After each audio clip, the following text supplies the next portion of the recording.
Lawmakers on both sides of the aisle are now voicing concerns over a recent report regarding a follow-up strike in September that allegedly killed 2 survivors on a suspected drug boat in the Caribbean. Some even suggesting it could constitute a war crime. The National News Desk, Jeff Harris, joins us. In this report, Jeff, it alleges Secretary of War Pete Hegseth ordered U.S. forces to kill anyone who survived the strike. Break down the details. So the White House is pushing back on the report from the Washington Post, claiming Hegseth ordered U.S. forces to kill any survivors. The administration saying the Secretary of War authorized a Navy admiral to conduct that follow-up strike who, quote, worked well within his authority and the law.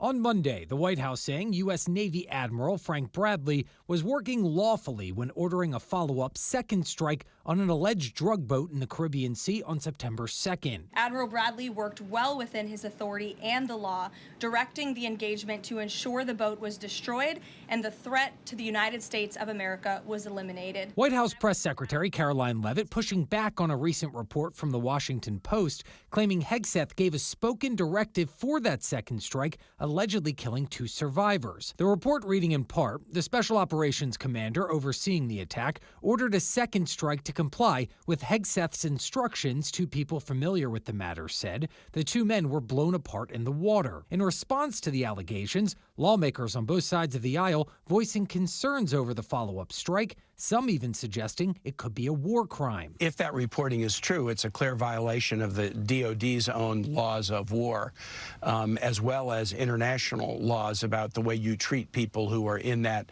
circumstance. Obviously, if that occurred, that would be very serious, and I agree that would be an illegal act. Both the Senate and House Armed Services Committees announcing they're launching inquiries into the strikes. Senate Chairman Roger Wicker saying he's spoken directly with Hegseth, but they still don't know if 2 survivors were killed. I do think we'll get that information, and we're certainly going to have available to us all of the audio and all of the video. Meanwhile, Senator Mark Warner, the top Democrat on the Senate Intelligence Committee, says a full briefing with Admiral Bradley is currently being scheduled for this week. We've got to get to the bottom of this. We also need to find out why the administration has not released the unedited version of the video. President Trump also speaking from Air Force One Sunday, backing Hegseth, saying he will look into the reports, but Hegseth denied ordering a second strike to kill 2 people. I don't know anything about it. He said he did not say that, and I believe him 100%.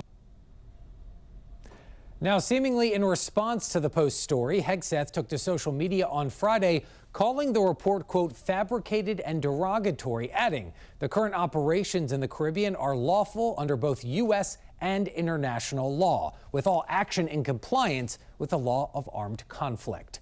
Reporting for the National News Desk, I'm Jeff